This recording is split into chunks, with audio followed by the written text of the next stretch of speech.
जी पुष्पेंद्र जी, बिल्कुल आपने सही कहा। मैंने भी आजकल एक स्टडी शुरू की हुई है जिसका मैं पहला प्रोग्राम पेश कर चुका हूँ कि इस्लाम कैसे आया। और जैसे कि जी आपने कहा कि हजरत अली का कत्ल किसने किया, तो पहले 4 खलीफाओं में 3 कत्ल हुए हैं और तीनों मुसलमानों के हाथों कत्ल हुए, तीनों साहबी के हाथों कत्ल हुए हैं। और जंग जमल के बारे में मैंने बताया कि जंग जमल हजरत आयशा जोजाए रसूल और हजरत अली दामाद रसूल के दरमियान हुई, जिसमें 10,000 साहबी मारे गए। हजरत अली जीते। हजरत अली से पूछा गया कि जन्नती कौन होगा, तो उन्होंने कहा दोनों जन्नती हैं। जैसे आज तालिबान कहता है कि आईएस भी जन्नती है और तालिबान भी जन्नती है। तो बड़े मसले हैं। जब 3 खलीफा कत्ल हुए, जब इस्लाम का मैसेज जो प्रॉफिट मोहम्मद लाए थे इतना ही अगर अट्रैक्टिव था, तो वो लोग जो उनके कंपेनियन थे वो आपस में लड़ मरे। तो बड़े मसले हैं। मैंने उसका पहला प्रोग्राम पेश किया है, अब दूसरा प्रोग्राम इस हफ्ते में बना रहा हूँ। बड़ी मसले हैं जंग बदर के बारे में। अब हमारे कुरान में है अलम तरा कैफा फाला रब्बुका अस्हाबिल फील, एक आयत है, पूरी सूरत है कि हाथियों का एक लश्कर आया था मक्का पे हमला करने के लिए, और अल्लाह ने परिंदे भेजे जो कंकर फेंकते थे और हाथी सारे मर गए, वो लश्कर पूरा मर गया। अंग्रेज ने इसकी रिसर्च रिपोर्ट पेश की है कि वो एक्चुअली पत्थर फेंकने से लाल निशान नहीं हुए थे, उस लश्कर को चेचक हो गया था। हमारे यहाँ इसको, तो ये सब चीजें मैं पेश कर रहा हूँ। मुझे भी ये लोग काफिर मानते हैं, मेरी भला, मुझे कोई फर्क नहीं पड़ता। जो सच है वो हम सामने पेश करेंगे। पुष्पेंद्र जी, आपका बहुत टाइम सर, ले लिया, मजीद थोड़ा सा टाइम लूंगा। नहीं नहीं जरूर जरूर, कोई कोई बात नहीं कि आपके लिए कोई कोई इस किस्म का मामला नहीं, आप पूछे पूछे कुछ। भारत में एक बड़ा मसला है इलेक्शंस। क्योंकि होता यह है कि पाकिस्तान में तो एक ही दिन प्रोविंशियल इलेक्शन हो गए, एक ही दिन नेशनल इलेक्शन हो गए, 5 साल फिर छुट्टी। हमारे यहाँ भारत में ये होता है कि हर साल 3-4 इलेक्शन होते हैं, और इलेक्शन में किसी को भी अपीजमेंट करनी पड़ती है। इवन यहाँ यूके यूएसए में भी होती हैं। और इलेक्शन पॉलिटिक्स आपकी नेशनल पॉलिटिक्स या नेशनल इंटरेस्ट को बड़ा अफेक्ट करते हैं। जैसे कि हमने देखा कि अभी शायद पंजाब इलेक्शन की वजह से फार्मर्स लो वापस लिए गए। आप पंजाब इलेक्शंस को कैसे देखते हैं? कैप्टन अमरिंदर सिंह जी ने कांग्रेस छोड़ दी, नवजोत सिद्धू भी वापस कांग्रेस से निकल रहा था, फिर वापस आया। क्या बीजेपी और आपका अलायंस होगा, और क्या वहां पे चांस है? क्योंकि Punjab is a very important place with a Pakistan border. देखिए, इसको इसके दो दो दो पहलू हो सकते हैं।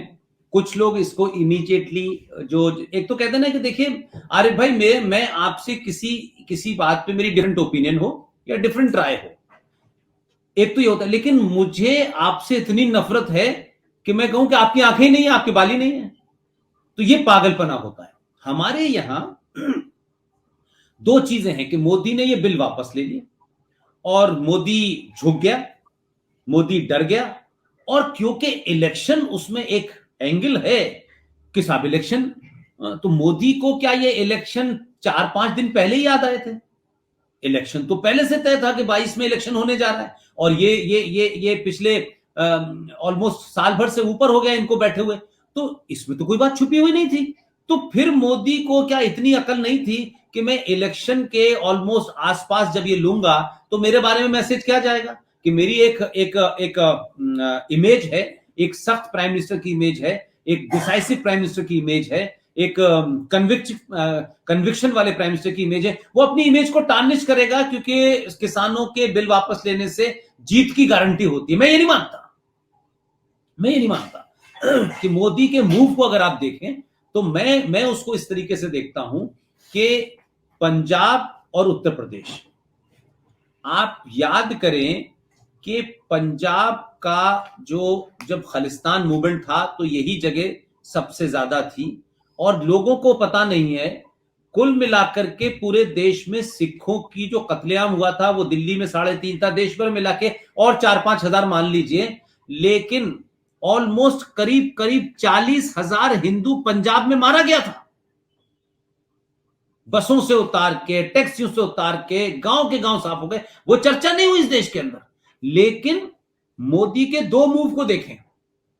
आपको याद होगा कि नरेंद्र मोदी ने एक फैसला लिया, और फैसला यह लिया कि जो पंजाब का बॉर्डर पूरे पाकिस्तान से लगता है, जहां बॉर्डर सिक्योरिटी फोर्स खड़ी होती है, इस बॉर्डर सिक्योरिटी फोर्स का हर शहर, सॉरी, हर स्टेट में होता होगा। हर स्टेट मींस हर मुल्क में ऐसा होता होगा, लेकिन मुझे तो अपने मुल्क का पता है कि जो बॉर्डर होता है, जहां बीएसएफ खड़ी होती है, जहां रूटीन में वो उसको गार्ड करती है, उसका एक एरिया फिक्स होता है कि बॉर्डर से कितनी अंदर तक वो उसके कंट्रोल में एरिया रहेगा। सिर्फ वो बॉर्डर की पट्टी नहीं होती, कुछ एरिया होता है। तो अमूमन वो 15 किलोमीटर का एरिया होता है हर स्टेट में जहां इंटरनेशनल बॉर्डर लगा होता है, कि बॉर्डर पे बीएसएफ होगी, उसको 15 किलोमीटर अपने अंदर तक, वहां अगर कोई भी एक्टिविटी होगी तो बीएसएफ विल कैच हिम, उसको पकड़ेगी और उसके बाद वो पुलिस को दे देगी। अभी क्या किया था नरेंद्र मोदी ने कि जब ये ड्रोन वाला मामला आने लगा, तब बहुत सारी चीजें होने लगी, और जिस तरीके से सिद्धू साहब ने ये सब करना शुरू किया, और ये पूरे किसान आंदोलन के आपने देखा कि कनाडा के सिख भी आ गए, किसी ने 5 करोड़ का इनाम रख दिया, किसी ने 2 करोड़ का इनाम रख दिया। They were provoking Modi and they were trying to divide Hindu versus Sikh with the help of so-called Muslim leader और anti Modi lobby which is available throughout the country। सब लोग इसके पीछे खड़े हो गए कि भाई ये होता रहे। उनका एजेंडा राजनीति थी, लेकिन लार्जली पाकिस्तान से लेकर के जो दूसरी लोग जो भारत के उसमें दुश्मन है, उनका एजेंडा था कि ये डिवाइड बढ़ जाए और इस डिवाइड को उस पीक पे ले जाया जाए जैसे 1984 में हुआ था, और सरकार मजबूर हो जाए। तो मोदी ने पहला एक कदम उठाया था 2-3 महीने पहले, वो खबर बड़ी नहीं बनी। वो ये था कि मोदी ने कहा कि जो पंजाब का बॉर्डर पाकिस्तान के साथ लगता है, उस बॉर्डर पे पहले जो 15 किलोमीटर के इलाके में बीएसएफ मूव कर सकती थी, बीएफ किसी को पकड़ सकती थी, उसका दायरा बढ़ा करके 50 किलोमीटर कर दिया था। तो आप समझ सकते हैं कि बॉर्डर सिक्योरिटी फोर्स के पास ये पावर आ गई कि इनसाइड इंडिया वो 50 किलोमीटर तक उसकी विल चलेगी। तो उसकी वजह से इनको लगा कि 50 किलोमीटर में तो फिर हम आसपास नजर ही नहीं आएंगे। हमारे लोग 50 किलोमीटर जब कवर करेंगे तो वहां पे जो फोर्स का आदमी 50 किलोमीटर अंदर तक आ गया, तो वो इसका मतलब फिर तो एक्टिविटी हम बॉर्डर पहुंच ही नहीं पाएंगे। तो इस वजह से बड़ा हंगामा हुआ। और ये मूव किस लिए उठाया गया? वो ये जान रहे थे, उनके पास रिपोर्टें थी कि इस पूरे मूवमेंट के जरिए इस देश में एक सिचुएशन क्रिएट की जा रही है जहां हुकूमत जो है ऐसे कदम उठाए जिससे हिंदुस्तान का जो सोशल फैब्रिक है वो टूट सके। और उस आपाधापी के अंदर जो होगा उसमें बहुत सारे लोगों का इंटरेस्ट है कि मोदी को डाउन करो। उनका एजेंडा यहीं तक था, लेकिन वो इन्हीं के साथ खड़े हुए। लिहाजा मोदी ने क्या किया, आप उस दिन का जिक्र करें कि जिस दिन वो जो आपके जो वो बना है हमारे आप गुरुद्वारा, उसका उन्होंने इनॉग्रेशन किया, और पर्टिकुलर डे पे किया जानबूझ के। They just wanted to give the message to the psyche of this country, don't be misguided by the anti India element inside and outside. वो बार बार ये कोशिश कर रहा है कि सिख तुम वो लोग हो जिनके बच्चों को दीवारों में चिनवाया गया, जिनका शीशगंज गुरुद्वारा लाल किले के सामने बनाए। वो किन मुगल राजाओं ने कटवाई गर्दनें सिखों की? किसने कटवाई? वो बार बार ये मैसेज दे रहा है, भाई तुम गलत हाथों में जा रहे हो। ऐसे हालात पैदा हो रहे हैं कि आप दिल्ली और पंजाब के और कश्मीर में इसको बढ़ावा मिल रहा है। लिहाजा उसको लगा कि इस सब की जड़ ये है कि धीरे धीरे लोग इकट्ठे हो गए हैं इस मूवमेंट के माध्यम से। इसमें anti Modi forces, anti India forces, इसमें चर्च की लॉबी भी शामिल है, उसमें जिहादी भी शामिल है, उसमें मुल्ला मौलवी भी शामिल है, और कोई बिरयानी बना रहा है, कोई गुरुद्वारों में खीर बांट रहा है। ये सारा का सारा खेल एक लगातार पिछले साल भर से चल रहा था। क्या हिंदुस्तान का जो सिंबल है लाल किला, जहां से आप तकरीर करते हैं, कौम को खिताब करते हैं, जब उसमें वहां झंडे को उतार करके वहां आपने गड़बड़ किया, तो क्या भारत की हुकूमत और दिल्ली की पुलिस जो होम मिनिस्टर अमित शाह के अंडर में आती है, क्या उनको यह नहीं पता था कि हिंदुस्तान के मॉरल पे क्या असर पड़ेगा? क्या वो गोली से नहीं मार सकते थे? लेकिन वो प्रोवोक करके चाहते यही थे इसलिए दिल्ली में पुलिस के ऊपर ट्रैक्टर चढ़ाया गया। ये सब कुछ इसलिए बर्दाश्त किया गया कि इसके रिपरकशंस काउंटर प्रोडक्टिव होंगे, और जो पर्पस है वो बिल कुछ भी नहीं है। कांग्रेस पार्टी के दो दो मैनिफेस्टो के अंदर इसी बिल में जो लाया गया है वो पहले से अनाउंस कर चुके थे, लेकिन अब डेस्परेशन है। तो कुल मिलाकर के मैं ये मानता हूं कि मोदी इस बात को स्मेल कर रहे थे कि इसीलिए अमरिंदर सिंह मिलने आए थे, जब वो चीफ मिनिस्टर थे तब मिलने आए थे अमित शाह से, और अमित शाह को जो उन्होंने फाइल दी है, अमित शाह को जो डॉक्यूमेंट दिए हैं, इसलिए आपने ध्यान होगा कि जब वो कॉरिडोर खुल रहा था तब भी उन्होंने कहा था, तब भी वो इसके खुश नहीं थे, और जिस तरीके से सिद्धू उस पार्टी का रहते हुए बाजवा से गिले मिला तब भी उन्होंने कहा ये एंटी नेशनल एक्टिविटी है। ये एक तरीके से अगर आप अमरिंदर सिंह को देखें तो अमरिंदर सिंह तो कांग्रेस पार्टी के उस दौर के हैं जिन्होंने सोनिया की शादी में इन्वॉल्व थे, ये लोग तो मीडिएटर थे उस जमाने के। लेकिन अमरिंदर सिंह एक हार्डकोर नेशनलिस्ट हैं, ये बात मैं पिछले 5 साल पहले भी कह चुका हूं, 4 साल पहले भी कह चुका हूं, और उन्होंने बाकायदा बीजेपी के सामने एक चैलेंज था। बीजेपी ने कहा कि क्योंकि वहां उनकी कोई लोकल लीडरशिप कभी नहीं थी और वहां अकाली दल से उनका एक मुआहदा था, अकाली दल में बाप बेटे थे और एक वो लड़की थी, यही 3 लोग चलाते थे। और अगर आप ध्यान से याद करें तो अकालियों ने ही, वो उस जमाने जिस जमाने आप वहां भिंडरवाला पैदा हुआ और ये तमाम सारी चीजें हुई, उसमें अकालियों का बड़ा रोल था, देवर बिहाइंड दिस। लेकिन बीजेपी के पास उस तरीके की सेंट्रल लीडरशिप भी वीक थी और पाकिस्तान उनके पंजाब में इनका पास कोई लीडर नहीं था, तो ये सिर्फ एक खाना पूरी के लिए अकाली के साथ चलाते थे। बार बार मुझे याद है 2014 के बाद जब सरकार बनी तो नरेंद्र मोदी ने अकाली दल को साथ रखा और अपनी एक जगह गुफ्तगू में उन्होंने कहा कि हम प्रकाश सिंह बादल का साथ नहीं छोड़ेंगे, क्योंकि उन्होंने भारत की माइट और भारत की प्रभुसत्ता यानी सॉवरेनिटी के लिए हमारे साथ खड़े रहे, हम उनका साथ नहीं छोड़ेंगे। और सरदार के भेष बदल करके ही नरेंद्र मोदी इमरजेंसी के जमाने में गए थे। ये तमाम सारी चीजें हैं, तो वो बार बार ये मैसेज देने की कोशिश की, लेकिन अकाली दल ने जिस तरीके से सरकार को छोड़ा, उनकी जो बेटी साहिबा हैं प्रकाश सिंह बादल साहब की, उन्होंने पार्टी छोड़ी, मंत्री का जो अपना जो उनका ओहदा था वो छोड़ा और वो भी किसानों में कूद गई, तब उनको लगा कि this is the time to check. और उसके बाद अकाली दल को उन्होंने एक तरीके से खुली छूट दी, अकाली दल सरकार के खिलाफ बोला, फिर वो सरकार से बाहर चला गया, और फिर अमरिंदर सिंह से लगातार बातचीत हुई। अमरिंदर सिंह से इस चीज में तय हो चुका था कि अमरिंदर सिंह इसको नहीं होने देंगे। उन्होंने लास्ट कोशिश की कि सिद्धू को कंट्रोल करें, और आखिर में जाकर के वही हुआ कि भारतीय जनता पार्टी के इस पूरे जो बिल वापस लेने की कहानी पिछले 4-5 महीने पहले शुरू हो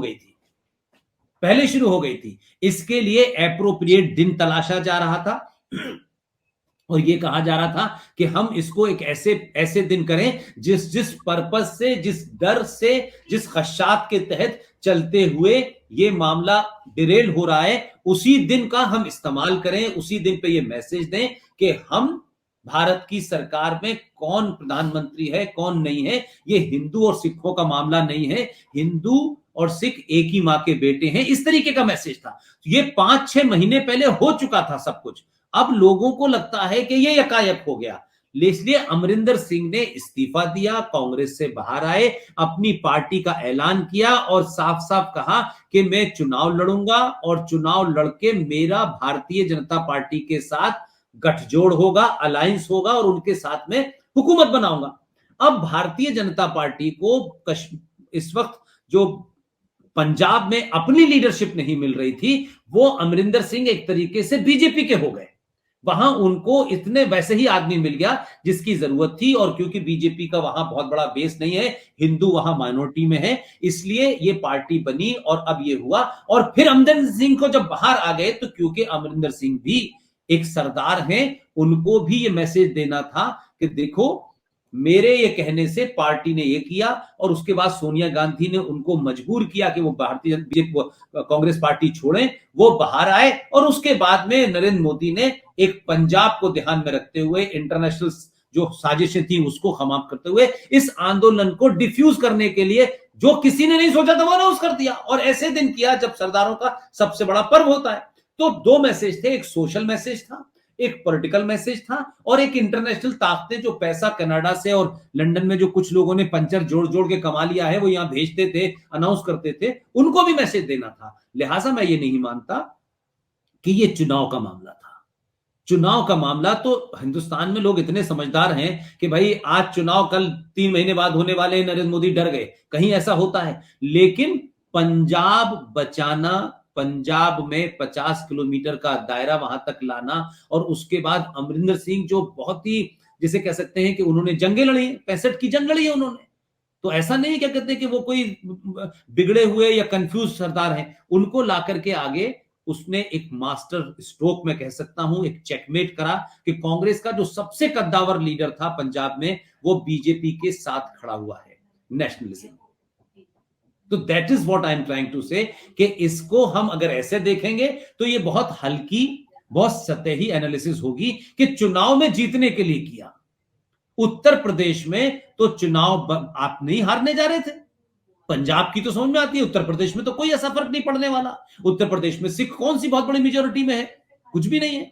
और उत्तर प्रदेश के 2-4 जिलों को छोड़ दें, वहां के किसान, क्योंकि वहां बैठने से रुपया पैसा, खाना पीना सब कुछ चल रहा था, आपने देखा 5 स्टार किस्म का धरना था, तो बीजेपी को क्या फर्क पड़ने वाला था भाई, 303 में से अगर 250 रह जाती तब भी सरकार बन जाती उनकी।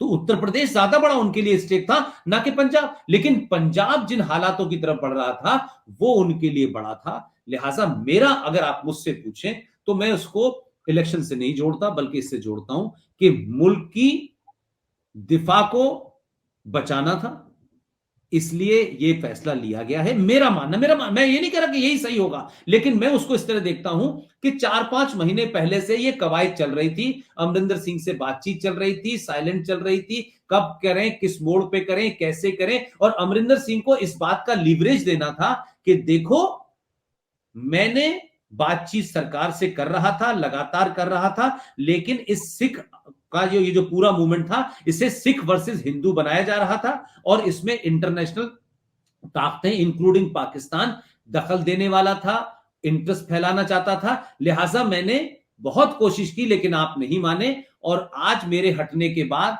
एक तरीके से अमरिंदर सिंह को पूरी ताकत दी है इन बिल को हटाने के बाद, जो वो ये कह सकें कि मेरे नेगोशिएशन के बाद ये हुआ।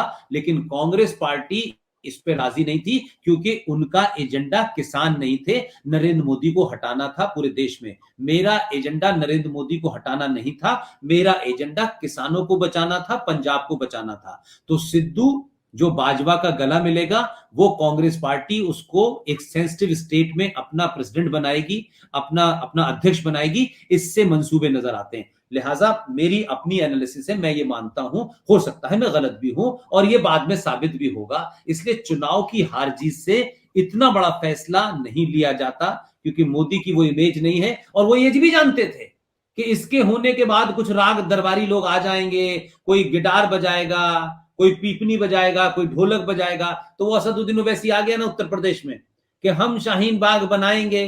तो हमने तो कहा कि अल्लाह तुम्हें सेहतमंद रखे, और हम चाहते हैं कि हिंदुस्तान की और खासतौर से उत्तर प्रदेश की गली गली में शाहीन बाग बनाओ, जरा करके तो देखो। 303 नहीं, जितनी सीटें उतनी आ जाएंगी यूपी में, करके तो दिखाओ। और देखें मुसलमान बुरखे वाली औरतें और बुजुर्ग औरतें कहां कहां बैठती हैं, गोरखपुर में, लखनऊ में, कानपुर में, अलीगढ़ में, मेरठ में, जहां जहां बैठना चाहे बैठ जाएं। ये उनको समझ नहीं आ रहा है। तो असदुद्दीन ओवैसी जो ये कह रहे हैं, हम कहें कि अल्लाह करे उनको अकल दे, और वो उत्तर प्रदेश में शाहीन बाग जगह जगह बना के दिखाएं, फिर देखिए क्या होता है। इसलिए किसान के जो बिल हैं वो मैं समझता हूं इस कारण से हटाए गए हैं, इसका इलेक्शन से कोई लेना देना नहीं है। हमारे यहां तो ऐसे ऐसे हमारे यहां दानिश्वर सहाफी मौजूद हैं कि नरेंद्र मोदी बातचीत करते हुए योगी के कंधे पे हाथ रख के बात कर रहे हैं। लोग कह रहे हैं कि यह तस्वीर सिर्फ खिंचवाई गई है ताकि ऑडियंस को यह मैसेज दिया जाए कि नरेंद्र मोदी योगी के साथ हैं, अंदर से तो योगी को वो समाप्त करना चाहते हैं। अगर कोई थोड़ा सा भी अक्लमंद होगा, और मैं मान भी लूं थोड़ी देर के लिए कि 2024 का इलेक्शन नरेंद्र मोदी को लड़ना है, और उत्तर प्रदेश एक ऐसा हमारे यहां का सूबा है जहां लोकसभा की 80 सीटें हैं, 80। अगर 80 सीटों वाले सूबे में नरेंद्र मोदी, जो वहां का सबसे ताकतवर और मोस्ट एक्सेप्टेबल वहां का चीफ मिनिस्टर है, उसे नीचा दिखा करके उसे कमजोर करेगा, तो क्या मुझे बताइए नरेंद्र मोदी 2024 में उस 80 सूबों वाले इस जगह से वहां से कुछ ले पाएगा? अगर वहां दूसरी हुकूमत बैठ गई और योगी की जगह उसे हटा करके किसी और दूसरा आ गया, तो 80 सीटें जीत पाएगा? अपनी हुकूमत होगी तो हजारों काम वो 2024 तक ऐसे और करेगा कि जो लोगों में छोटे मोटे गुस्से हैं उसे दूर करेगा। लेकिन हमारे सहाफी अपनी ख्वाहिश को खबर बना रहे हैं, तो हम उसमें तो कुछ नहीं कह सकते भाई। तो मजबूरी यह है कि आप सही एनालिसिस तो करें, अपनी अपनी ख्वाहिशों को एक डिब्बे में रखें। मेरी और आपकी ख्वाहिश कुछ हो सकती है, लेकिन वो खबर है या नहीं है ये भी देखना जरूरी है। पुष्पेंद्र जी, आपने यूपी इलेक्शन का जिक्र किया, आपने ये तो बता दिया कि बीजेपी का कैंडिडेट योगी जी होंगे। आप अखिलेश यादव और बाकी जो अपोजिशन है उनको कैसे देखते हैं? यूपी इलेक्शंस के बारे में कुछ बताइए। देखिए, मेरा मानना यह है कि इसमें एक एक सच्चाई ये भी है कि बहुत सारे लीडर जो यूपी के थे, और क्योंकि उत्तर प्रदेश हमेशा चाहे कांग्रेस हो या दीगर पार्टियां रही हो, बीच के अगर आप छोड़ दें, चाहे इंदिरा गांधी रही हो या नेहरू जी रहे हो, सबने चुनाव जो है वो यूपी से ही लड़ा। उस जमाने उत्तराखंड नहीं था, उस वक्त यूपी की 84 सीटें होती थी। और नरेंद्र मोदी जो गुजराती हैं, और लैंग्वेज का भी मामला है, खान पान का भी मामला है, वो नरेंद्र मोदी गुजरात से चुनाव नहीं लड़े लोकसभा का, वो नरेंद्र मोदी बनारस से चुनाव लड़े 2014 का और 2019 का। और बनारस क्यों चुना उन्होंने? बनारस सनातनी हिंदुओं का वो गढ़ है जिसे आप कल्चरल कैपिटल ऑफ इंडिया कहते हैं। इसलिए बनारस एक ऐसे सेंटर में है कि जहां से पूरे ईस्टर्न वेस्टर्न उत्तर प्रदेश को आप कंट्रोल करते हैं। एक हमारे यहां जो भगवान शिव के जो जिसे कह सकते हैं महाकाल है, उसका एक पीठ है। जैसे उज्जैन में एक पीठ है, जैसे नासिक में एक है, उसी तरीके से काशी में है। और काशी में अपनी कंट्रोवर्सी है, और शुद्ध रूप से वहां खांटी का, जिसे हम कह सकते हैं कि हमारे जितने भी मठ हैं, हमारे जो मोक्ष का स्थान है, जब हमारे यहां किसी की डेथ हो जाती है तो कहते हैं कि बनारस में उसका अंतिम संस्कार करने से उसे मोक्ष मिल जाता है, या नहीं वो आजाद हो जाता है पुनर्जन्म के लिए। तो इस तरीके की जगह है, और वहां बड़े आस्थाओं का मामला है। बनारस में जाकर के चुनाव लड़ना 2-2 बार, इस बात का मैसेज है कि उत्तर प्रदेश के लिए, सनातनी हिंदू के लिए, आस्थावान हिंदू के लिए, कल्चरल पॉइंट ऑफ व्यू से आप और उसके मंदिर के पॉइंट ऑफ व्यू से बनारस कितना इंपॉर्टेंट है। तो मैं ये मानता हूं कि अखिलेश जी जो हैं, उनका एक संकट समझिए। अखिलेश के पास आज ये कहने के लिए नहीं है कि मैं एक गरीब परिवार में पैदा हुआ था, हमारी मां तो चूल्हे में रोटी बनाती थी। ये लालू और मुलायम तक तो था कि मुलायम और लालू कहते थे भाई हम 4 बजे उठ के भैंसे चराने जाते हैं और हम बहुत गरीब हैं। हम लालू खुद किसी चपरासी हुआ करते थे किसी उसमें। तो आज उनकी जो औलादे हैं वो तो स्पेशल प्लेन में अपना बर्थडे केक काट के बना रही हैं हवा में। मुलायम सिंह के परिवार में 5-5 करोड़ की गाड़ियों पे उनके बच्चे घूम रहे हैं। मेरा यह सवाल नहीं कि क्यों घूम रहे हैं, लेकिन ये अखिलेश जी ये नहीं आज कार्ड खेल सकते कि देखिए साहब यादवों के साथ बहुत बुरा हुआ। क्या अखिलेश जी ये कह सकते हैं कि जो जो जो समाजवादी पार्टी है वो यादवों की पार्टी है, और उसके अंदर चाचा भाई ताऊ सब राज्यसभा में, लोकसभा में मंत्री सारे यादव, ये वो कह सकते हैं? मुलायम सिंह का दौर और था, अखिलेश का दौर और है। वो ऑस्ट्रेलिया से पढ़ के आए हैं, उन्होंने शादी भी एक ठाकुर लड़की से की है जो आपके उत्तराखंड की है। लेकिन अब उनके पास कोई कार्ड नहीं है, इसलिए उन्हें कभी जिन्ना याद आते हैं, कभी कोई याद आता है। और जो एक बदमाश किस्म का गुंडा जिसे मैं मानता हूं, जिसके ऊपर देशद्रोह का मुकदमा चलना चाहिए था, लेकिन उसकी उम्र ये उस वक्त इजाजत नहीं देती थी कि उसके ऊपर गद्दारी का मुकदमा चले, जिसका नाम आजम खां है, वो बंद है जेल में। बेटा जेल में बंद है, बेटा फोर्जरी में बंद है, और इसने हजारों गरीब मुसलमानों की और हिंदुओं की जमीन को हड़पा, उसमें जेल में बंद है, सीतापुर की जेल में बंद है। अगर मुसलमान और यादव भाई भाई हैं, जिसे आप माई कॉम्बिनेशन कहते थे, वाई से आप एम से मुसलमान और वाई से यादव कहते थे, तो अखिलेश यादव आजम खां के बारे में क्यों नहीं बोल रहे आज? और मुसलमान और यादव के गठजोड़ का सवाल क्यों नहीं उठा रहे आप? वो ये जानते हैं कि अब ये नहीं है, लिहाजा एक लड़ाई जिसे कहते हैं लड़ने के लिए लड़ी जा रही है।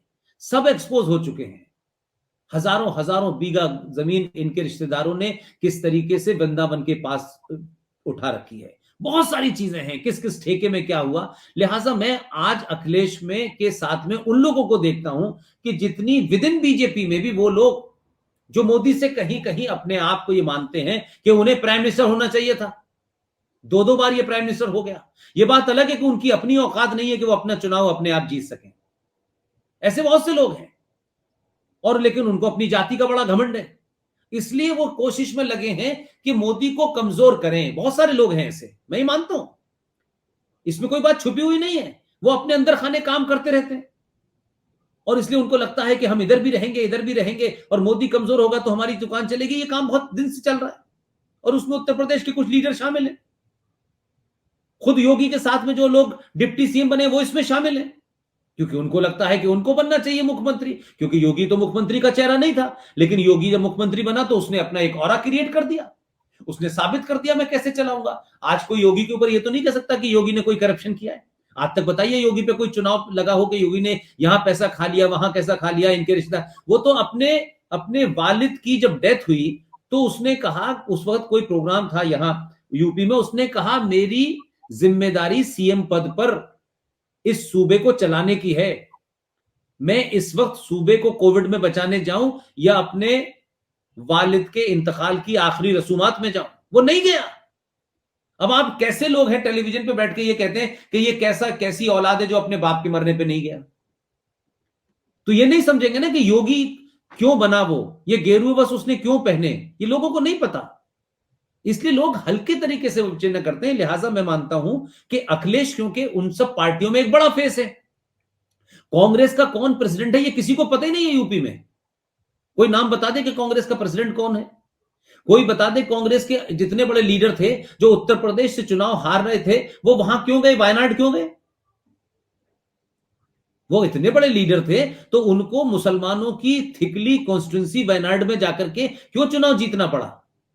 बनारस में मोदी के खिलाफ खड़े होते राहुल गांधी, तो हम भी देखते, योगी के खिलाफ खड़े होते। लेकिन सवाल यह है कि उत्तर प्रदेश में मोहतरमा जीत गई है लेकिन बेटा तो हार गया था, तो बेटा हार गया तो वो तो वायनाड चले गए, अब उत्तर प्रदेश में क्या करें। तो ये सब मिलकर के एक माहौल क्रिएट कर रहे हैं, और उस माहौल में ना तो मायावती के पास कोई चेहरा, क्योंकि Mayawati is a spent force, अब सिर्फ वो बयान और प्रेस रिलीज जारी कर सकती हैं और कुछ नहीं कर सकती। वो पूरा पूरा Modi belongs to a OBC community. तो आज अखिलेश यादव के पास ये भी कार्ड नहीं खेल सकते कि देखिए मैं ओबीसी हूं। ओबीसी का मतलब अदर बैकवर्ड क्लासेस, तो बैकवर्ड कम्युनिटी में तो मोदी आता है, तो मोदी तो बैकवर्ड कम्युनिटी का प्राइम मिनिस्टर है, और मोदी ने तो बैकवर्डों के लिए काम किया। मोदी ने तो इस देश में छोटी छोटी प्रॉब्लम जो गांव और छोटे छोटे शहरों में होती हैं कि लोगों के घरों में टॉयलेट नहीं है, उसके बारे में सोचा। मोदी ने तो गांव के डीपेस्ट एरिया के अंदर गैस पहुंचा दी जहां घर में 2 ही वक्त खाना बनता था। तो आज उसको कैसे काउंटर करें। लिहाजा अखिलेश एक फेस तो दिखता है हमें, लेकिन बीजेपी कांग्रेस पार्टी है या बसपा है, इनका तो फेस ही नहीं है।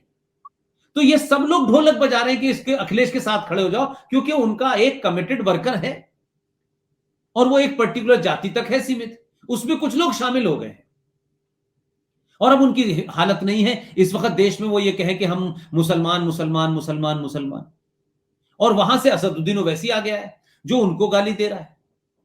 तो अखिलेश जो आज की पोजीशन में है वही करीब करीब रहेंगे, मैं ये मानता हूं। इलेक्शन कोई ऐसी चीज नहीं है कि जिसे आज प्रिडिक्ट किया जाए, क्योंकि इलेक्शन की ईव तक बहुत सारे नाटंकियां होती हैं, बहुत सारी चीजें होती हैं, और उसमें मोदी के हाथ ज्यादा मजबूत हैं। अभी मोदी के हाथ बहुत मजबूत हैं, और पूरा ये देश जानता है, और हिंदू खासतौर से, जिस आपको आप हार्डलाइनर हिंदू कहते हैं, वो ये जानता है कि अगर उत्तर प्रदेश में योगी की हुकूमत न होती तो अयोध्या में जो मंदिर का फैसला कोर्ट ने आया था वो जमीन पे नहीं उतरता। वो ये जानता है। इसलिए वो जो कमिटेड वोटर है, जो मोदी को नहीं जानता, वो उस मंदिर को देखता है, वो उस अयोध्या को देखता है, उस फैसले को देखता है, मोदी का कमिटमेंट देखता है, मोदी डेवलपमेंट की भी बात करता है। आज अयोध्या में दिवाली कैसे हो रही है, मथुरा में तो ये तमाम सारी जो वो एक बहुत बड़ी हमारी कॉन्स्टिट्यूंसी है जो कभी ये मानती नहीं थी कि उनके लिए कुछ किया जा रहा है, तो वो भी है। और उसके अलावा बहुत सारी ऐसी चीजें हैं। ये मुझे लगता है कि पूरी की पूरी आप अखिलेश का अगर पूरा कैंपेन का अंदाजा देखें तो वो डाइवर्ट करने की कोशिश कर रहे हैं। अगर डेवलपमेंट की बात है तो इस पे बात करो ना, ये तो इस पे तो बात होगी ना भाई। इस देश में चुनाव आरिफ भाई, बिजली, पानी और सड़क, ये 3 मुद्दे होते थे, और बैकवर्ड और दलित और मुसलमान का वोट किसे जा रहा है? आप कोई बताता है? आज आपने इतने दिन से एनालिसिस सुनी कि कोई पूछ रहा हो, कोई रिपोर्टर बता रहा हो कि मुसलमान किस तरफ जा रहे हैं? मुसलमान के वोट को भारतीय जनता पार्टी के नरेंद्र मोदी ने इररिलेवेंट बना दिया है। उसने कहा जिसको दिल चाहे तुम दो जाओ, मुझे नहीं दोगे मत दो, लेकिन खुल के कहो कि हम मोदी को वोट नहीं देंगे। वो कह भी नहीं पा रहे बेचारे। इसलिए मैंने कहा ना कि डर के आगे जीत होती है। ये जो डरा डरा जा रहे हैं, साहब मुसलमान नाराज है, और हिंदू को बीजेपी को नहीं देंगे, आरएसएस को नहीं देंगे, उनका मत दो जाओ, हमें मत दो जाओ। अगर परसेंटेज पे तय होगी तो क्या बात पड़ता है? 25% हिंदू साथ खड़े हो गए तो खत्म हो गई कहानी तुम्हारी। 90 करोड़ हिंदू हैं, उसमें से 25 करोड़ मोदी के साथ खड़े हो गए तो मुसलमान की दुकान कहां चलेगी? जाओ मत दो, तुम शकीबुर रहमान बर्क को दो जाओ, जो तुम्हारा दिल करे। तो आपने अपनी रिलेवेंट खुद कर दी खत्म। तो मैं मानता हूं कि उत्तर प्रदेश में आज तक की जो है सिचुएशन कोई बहुत खराब नहीं है, लेकिन जो अभी मोदी के हाथ में कई सारे एजेंडे हैं उसमें से बाहर आएंगे तो बिल्कुल आपको एक तरफा इलेक्शन नजर आएगा। फिर ये जो किसान आंदोलन और फलाना आंदोलन, ये दोबारा पैदा होने वाले नहीं है। अब इसको लोग कुछ भी कह लें, इसको कोई मास्टर स्ट्रोक कह ले या इसको कोई बड़ा डिसीजन कह ले, और बहुत सारे पत्रकार जो बेरोजगार हो गए वो आजकल यूट्यूब पे बैठ करके तरह तरह की बातें करते हैं, और एक नया शगुफा निकला है, हु आफ्टर मोदी। तो मोदी तो जान ही रहा अभी का, तो आफ्टर की बात कहां से आ गई? लेकिन एक नया शगुफा, क्योंकि हमारे यहां यह है ना कि दिल बहलाने के लिए गालिब ये ख्याल अच्छा है कि तुम भी ताश खेलो और हम भी ताश खेलें, और कह दो हमारी चाल आ गई और तुम्हारी चाल आ गई, और 2 लोग ताश खेल रहे हैं और बीच में एक आदमी ने बोला आप बार बार चाल खेल रहे हैं, 5 करोड़ की चाल खेल रहे हैं, या तो 5 पैसे भी नहीं है। तो वो दोनों बोले कि हम लोग हारे हुए नवाब हैं, अपना शौक पूरा कर रहे हैं।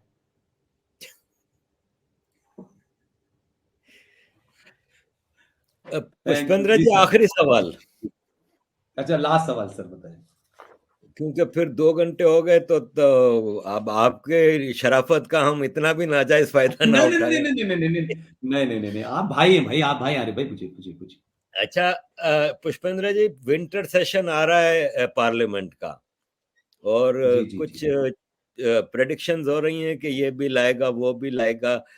तो एक तो आपका क्या ख्याल है, कौन से बिल आएंगे और कौन से अब बाकी हैं अर्जेंटली जो कि हमें इम्प्लीमेंट करने हैं? जैसे कि यूनिफॉर्म सिविल कोड है, यूनिफॉर्म एजुकेशन मैं समझता हूँ सबसे इम्पोर्टेंट है, और इसके अलावा क्या चीजें हैं जो आ सकती हैं और जो आनी चाहिए पार्लियामेंट में? देखिए, मैं इस पे बहुत बेहतर आपको जवाब नहीं दे पाऊंगा, क्योंकि सच में मैं बहुत ज्यादा टैप नहीं रखे हुआ हूँ इसको इस वक्त, और मैं अभी 1 हफ्ते पहले भी बाहर था, अभी 2-3 दिन के बाद फिर मैं बाहर जा रहा हूँ। लेकिन मुझे लगता है कि देखिए मोदी तो इस चीज में बहुत माहिर आदमी है। अगर यूनिफॉर्म सिविल कोड आ गया तो आप देखिए कि आप, इस बात का मैं इशारा इसलिए दे रहा हूं कि अभी ये बात नहीं कहीं आई, अभी ये बात कहीं नहीं आई है, लेकिन मुस्लिम पर्सनल लॉ बोर्ड में प्रेस कॉन्फ्रेंस करके अखबारों में आधी आधी पेज की खबरें छपी हैं कि अगर यूनिफॉर्म सिविल कोड आया तो हम सड़कों पर उतरेंगे। अब ये यूनिफॉर्म सिविल कोड, धारा 370 और राम मंदिर भारतीय जनता पार्टी के मैनिफेस्टो में कई सालों से देख रहे हैं, राइट? अब उसमें से दो मुद्दे खत्म हो गए, राम मंदिर समाप्त हो गया और 370 समाप्त हो गई। तो जो हिंदू है, जो पिछले 40-50 साल से इस हिंदू की पॉलिटिक्स के पे इन्वॉल्व है, उसको चाहे उसकी गहराई न पता हो कि यूनिफॉर्म सिविल कोड से क्या होने वाला है, लेकिन वो ये समझता है कि इसे लाने से मुसलमानों को ठीक किया जा सकता है। उसे ये गलतफहमी है। हो ना हो एक अलग बात है। अगर आप मुझसे पूछें तो यूनिफॉर्म सिविल कोड से कुछ नहीं होने वाला, कुछ नहीं होने वाला। क्या हिंदू 7 फेरे लेके शादी नहीं करेंगे?